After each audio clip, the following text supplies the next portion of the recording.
Assalamualaikum warahmatullahi wabarakatuh.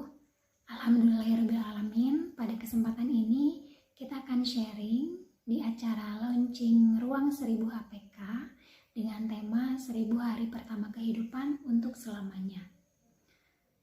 Ibu-ibu sekalian, saya yakin ibu-ibu sudah sering mendengar apa itu 1000 APK. Sekarang kita akan membahas lebih dalam lagi apa saja sih di dalam 1000 hari pertama kehidupan itu dan bagaimana cara mengoptimalkan peran kita sebagai ibu dalam membersamai anak di 1000 hari pertama kehidupannya. Nah, ibu, kehadiran buah hati ialah tentang memberi cinta dengan tulus demi membersamainya tumbuh dan berkembang. Kuncinya adalah yakin dan kita siap untuk memberdayakan diri untuk mendapatkan ilmu. Sekarang, ibu-ibu sedang ikhtiar memberdayakan dirinya agar mendapatkan bekal ilmu tentang 1000 hari pertama kehidupan. Mudah-mudahan ilmu yang nanti disampaikan akan bermanfaat di kemudian hari. Baik, kita mulai. 1000 hari pertama kehidupan itu dimulai sejak konsepsi, yaitu pada masa kehamilan hingga anak berusia 2 tahun. Nah, 1000 hari pertama kehidupan ini merupakan periode emas sekaligus periode kritis yang akan menjadi penentu kualitas kesehatan anak, pertumbuhan dan perkembangan anak di masa mendatang. Wah, mengapa ya begitu? Kita lihat di sini. Ternyata di 1000 hari pertama kehidupan itu terjadi pertumbuhan otak yang sangat pesat, di mana di sini kita bisa lihat pada masa kehamilan itu terjadi pembentukan sistem saraf pusat. Jadi pada masa kehamilan terbentuk otak, pembentukan sel saraf, kemudian sistem saraf dan juga bakal organ tubuh kita yang nantinya akan berkembang.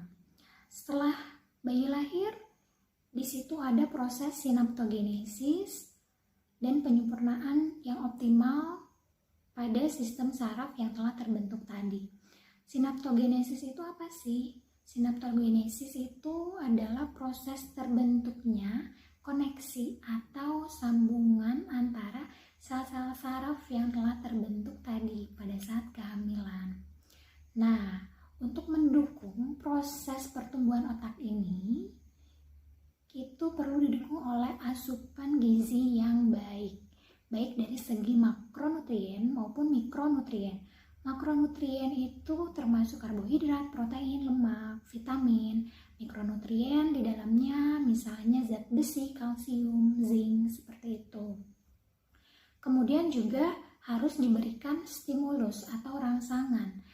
Stimulus ini berfungsi untuk membentuk sambungan antar sel saraf yang tadi, begitu. Ketika tidak ada stimulus, maka sambungan antar sel saraf itu tidak akan terbentuk. Selanjutnya, diperlukan perlindungan atau rasa aman dan juga kasih sayang.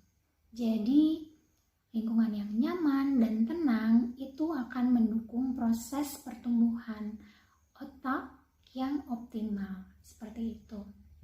Nah, di sini kita akan bahas sedikit tentang sinaptogenesis. Kita lihat bahwa otak ini merupakan pusat komando tubuh manusia. Jadi, pada bayi baru lahir ini memiliki miliaran sel saraf, namun koneksi atau sambungan antara sel-sel tersebut masih sedikit. Nah, pada tahun awal kehidupan anak ini sangat penting untuk membentuk koneksi-koneksi tersebut. Dan untuk membentuk koneksi tersebut ini dibutuhkan stimulasi atau rangsangan yang terus-menerus. Jadi harus dilakukan secara konsisten. Seperti itu.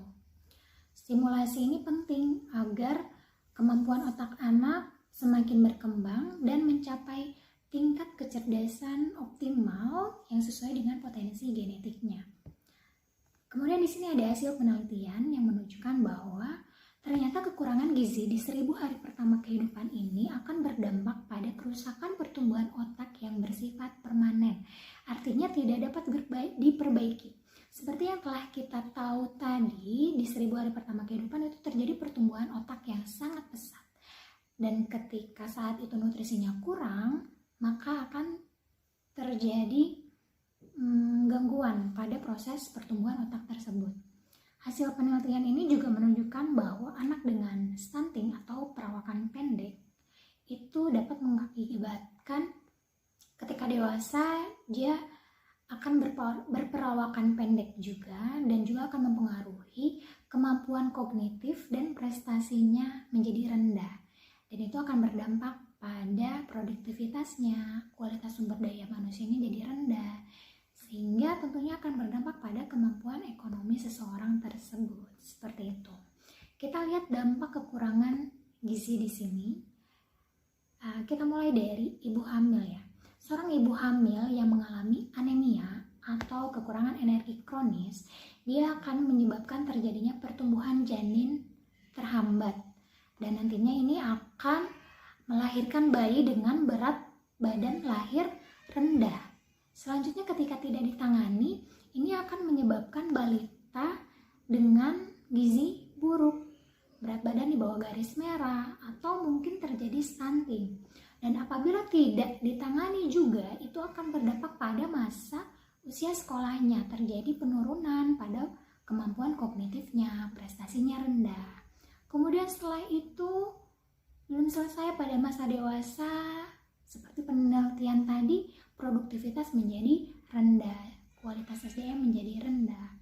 Dan apabila ternyata pada saat dewasa ini dia mengalami kekurangan energi kronis juga, lalu kemudian perempuan ini menikah, lalu dia akan menjadi ibu hamil dengan kek lagi, dan akan terus seperti itu rantainya, begitu.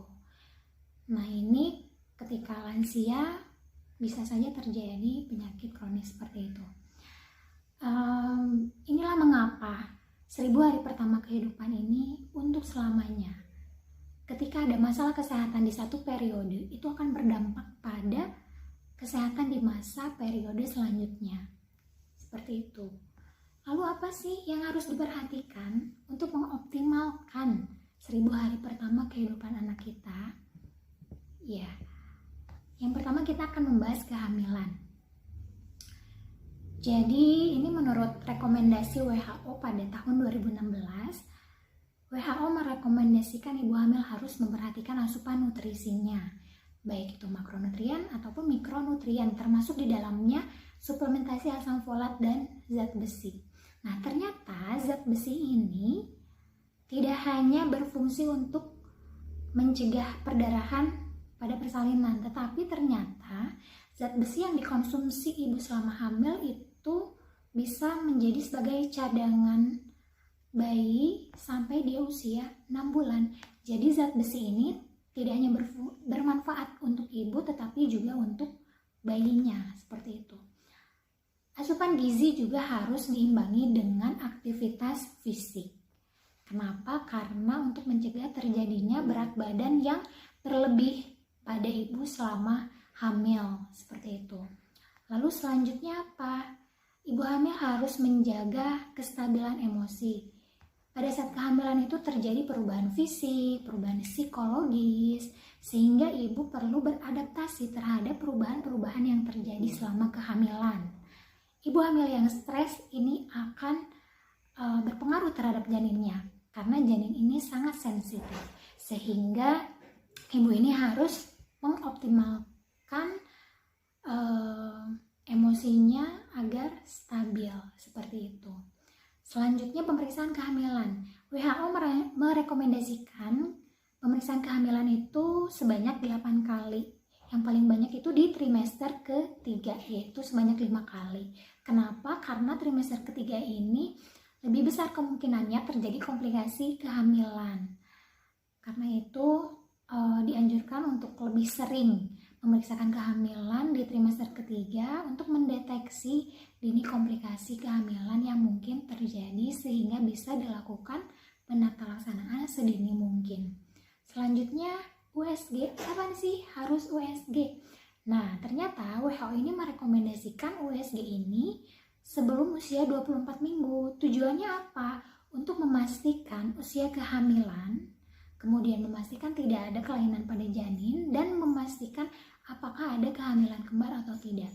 Adapun USG pada trimester ketiga itu betul dilakukan, tetapi fungsinya untuk melihat kondisi tali pusat, air ketuban, posisi janin, atau mungkin ingin melihat jenis kelamin. Seperti itu. Selanjutnya adalah imunisasi TT ya. Jadi ini juga penting untuk diberikan pada ibu hamil untuk mencegah tetanus toksoid. Kemudian ini pemeriksaan HIV, sifilis, dan hepatitis ini penting dilakukan oleh ibu hamil. Karena apa? Penyakit HIV dan hepatitis ini dapat ditularkan ibu kepada janinnya. Jadi ini harus dideteksi secara dini, jangan sampai ibu bisa menularkan pada janinnya. Pemeriksaan ini bisa dilakukan di puskesmas ya. Jadi ini sudah sangat mudah karena sudah masuk program pemerintah. Selanjutnya adalah menghindari asap rokok, baik itu secara aktif maupun pasif, karena sudah terbukti asap rokok ini berdampak buruk terhadap janin. Seperti itu. Selanjutnya, bagaimana dengan bayi usia 0 sampai 2 tahun? Nah, di sini kita akan membahas tentang pemberian makanan pada bayi dan anak yang direkomendasikan seperti apa, kemudian stimulus untuk tumbuh kembangnya, dan perlindungan serta rasa aman. Baik, pemberian makan pada bayi dan anak 0 sampai 6 bulan. Yang pertama adalah inisiasi menyusu dini ya. Jadi ketika lahir bayi disimpan di perut ibu, lalu dia mencari puting ibu untuk mendapatkan kolostrum. Kolostrum ini dianjurkan untuk diberikan pada awal-awal kehidupan bayi. Selanjutnya adalah ASI eksklusif. Memberikan ASI saja tanpa diberi makanan atau minuman lain, termasuk di dalamnya air putih hingga anak berusia 6 bulan. Lalu apa sih komposisi ASI itu? Ternyata di sini yang paling banyak itu laktosa, kemudian lemak, baru protein. Loh, kenapa lebih banyak lemak daripada protein? Karena tadi lemak ini berfungsi untuk mendukung pertumbuhan otak yang optimal, sehingga kandungan ASI pun lebih banyak lemaknya daripada protein. Seperti itu.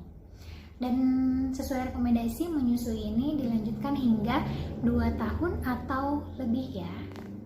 Oke, selanjutnya ini tentang MPASI. Nah, MPASI ini pertama yang harus diperhatikan adalah komposisinya. Jadi komposisinya itu ada karbohidrat, protein, lemak, dan ternyata yang paling banyak itu karbohidrat, kemudian lemak, dan juga protein. Ini sama, kenapa kok lemak lebih banyak dari protein? Tadi karena lemak untuk mendukung pertumbuhan otak di 1000 hari pertama kehidupan anak. Kemudian selanjutnya yang harus diperhatikan adalah frekuensi banyaknya makanan yang diberikan dan tekstur ya. Jadi harus bertahap pemberiannya. Di sini yang saya tekankan adalah tekstur. Tekstur awal pada saat MPASI itu makanan boleh disaring atau dilumatkan. Jadi menjadi bubur kental. Dan tekstur yang betul itu adalah ketika sendok itu dijatuhkan, itu makanan tidak langsung jatuh. Kalau cair kan itu akan langsung jatuh ya makanan. Jadi konsistensinya, teksturnya adalah bubur kental gitu. Karena anak ini harus diajarkan naik tekstur. Tekstur ini dikenalkan secara bertahap untuk mengenalkan makanan padat pada si bayi dan juga untuk merangsang keterampilan oromotornya, seperti itu. Selanjutnya ini tentang feeding rules ya. Jadi feeding rules itu aturan makan kita yang harus kita terapkan pada saat MPASI. Yang pertama adalah jadwal. Jadi kita harus mengenalkan pada anak bahwa makan itu ada jadwalnya. Dan setiap kali makan itu tidak boleh lebih dari 30 menit. Seperti itu. Kemudian lingkungan. Jadi kita harus menghindarkan distraksi seperti menonton TV atau menggendong anak kemana-mana atau mungkin sambil bermain begitu. Jadi anak itu harus dikenalkan kalau saat makan itu ya makan, dia konsentrasi makan, seperti itu. Kemudian yang terakhir adalah prosedurnya. Jadi kita harus mendorong anak untuk makan sendiri begitu.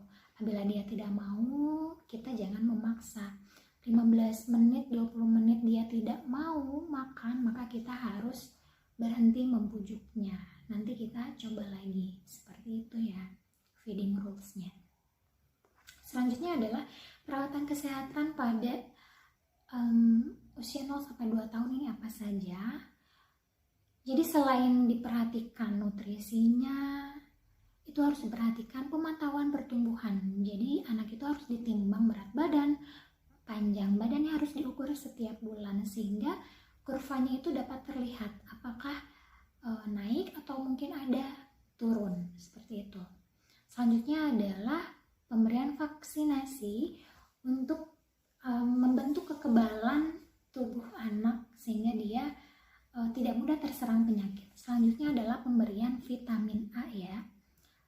Oke, selanjutnya tentang stimulasi. Jadi perkembangan anak ini mencakup kemampuan sensori, kemudian motorik, kemudian sosial emosional, dan kognisi. Dan stimulasi ini penting karena tanpa stimulasi, sambungan-sambungan antar sel saraf itu tidak akan terbentuk atau bahkan dapat mengalami penyusutan. Nah, ini ada gambar tahapan pertumbuhan fisik bayi dari mulai bayi ini miring, tengkurap, kemudian dia duduk, merangkak, berjalan. Itu selama proses itu kita harus secara aktif memberikan stimulasi karena bayi itu tidak serta-merta langsung bisa duduk, langsung bisa jalan tanpa stimulasi dari orang tuanya dan lingkungan. Jadi kita harus melatih gerak fisik dan memberikan kepercayaan pada bayi, seperti itu. Jadi kita harus membangun kepercayaan diri pada bayi. Selanjutnya, stimulasi itu bisa dilakukan dengan cara bermain dan membaca. Jadi cara ini efektif dan bagus untuk mendukung perkembangan otak yang optimal. Dengan bermain itu akan merangsang imajinasi dan kreativitas si anak. Dengan membaca itu akan meningkatkan kemampuan bahasa si anak, seperti itu. Selanjutnya ini ternyata stimulasi untuk perkembangan anak itu bisa dilakukan oleh pijat bayi. Pijat bayi ini sebaiknya dilakukan oleh orang tua karena yang namanya sentuhan orang tua itu kan pasti dengan penuh cinta dan itu pasti akan meningkatkan kedekatan antara ibu dan anak. Seperti hasil penelitian ini disebutkan bahwa pijat bayi ini efektif, murah, sederhana, dan mendukung perkembangan anak. Begitu. Dan ini juga terbukti menurut hasil penelitian pijat bayi ini meningkatkan keterikatan antara ibu dan anak. Di samping itu ternyata ada manfaat pijat bayi yang lain, yaitu ternyata pijat bayi ini menurut hasil penelitian bisa bermanfaat untuk menurunkan kadar bilirubin pada bayi kuning ya. Seperti itu. Baik, selanjutnya adalah mengenai perlindungan dan kasih sayang. Jadi kita harus membangun kedekatan bayi dan orang tua. Ketika bayi tenang berada di dekat kita, maka dia akan happy dan itu pasti akan mendukung proses tumbuh kembangnya. Orang dewasa yang kurang perhatian ini akan berpengaruh terhadap sambungan antar sel saraf yang tadi. Sehingga salah satunya bisa berdampak pada kemampuan bersosialisasinya. Jadi anak yang berada di lingkungan orang dewasa yang kurang perhatian terhadap dia, nanti ketika dia mulai mengenal begitu, itu akan menjadi tidak bisa bersosialisasi dengan baik. Contohnya seperti itu.